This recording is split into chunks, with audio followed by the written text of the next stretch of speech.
ನೀನ್ ಕೆಳಗೆ ಬಿದ್ರು நீ விழுந்தாலும் ಡೋಂಟ್ ವರಿ, கவலைப்படாத. ಕರ್ತನ ವಾಗ್ದಾನಗಳು ನಿನ್ನ ತಲೆ ಮೇಲೆ ಐತೆ. கர்த்தருடைய வாக்குத்தத்தங்கள் உன் தலையின் மீது இருக்கிறது. ಕರ್ತನ ವಾಕ್ಯ ನಿನ್ನೊಂದಿಗಿದೆ. கர்த்தருடைய வார்த்தை உன்னோடு கூட இருக்கிறது. ನಡೆಯುವಂತೆ ಮಾಡುತ್ತದೆ. உன்னை நடக்கும்படி செய்யும். ಇಲ್ಲಿ ಕೂತಿರುವ ನಾವೆಲ್ಲರೂ ಒಂದು ಕಾಲದಲ್ಲಿ உங்க உட்கார்ந்திருக்கிற நாம் எல்லாரும் ஒரு காலத்துல ಬಿದ್ದು ಬಿದ್ದು ಎದ್ದವರೇ, விழுந்து விழுந்து எழுந்தவங்க. ಈಗ ನಾವು ಸ್ಥಿರವಾಗಿ ನಿಂತಿದ್ದೇವೆ. இப்ப நம்ம ஸ்திரமா நின்னுகிறோம்.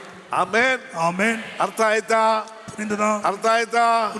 ವಿಶ್ವಾಸದಲ್ಲಿ ಕೂಡ ಹಾಗೆ, விசுவாசத்துல கூட அப்படிதான். ಕೆಳಗೆ ಬಿದ್ದು ಅಂತ ಕೂತ್ಕೋಬೇಡ, ಅಲ್ಲೇ கீழே விழுந்த உடனே அப்படியே உட்கார்ந்துக்காதீங்க. ಎದ್ದು ನಿಂತ್ಕೋ.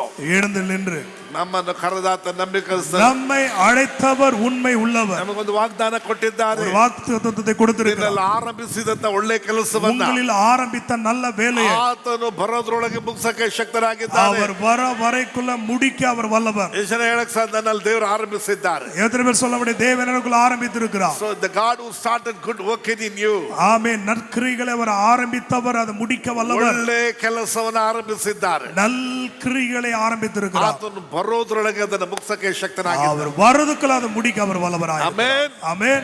ಯೆಶಾಯ ರೆಡಿ ಆಗಿದ್ದೀರಿ? எத்தனை பேர் ரெடியா இருக்கிறீங்க? ಇಲ್ಲ ಪಾಸ್ಟರ್, ನಾನು ಸೋತು ಹೋಗೋದಿಲ್ಲ.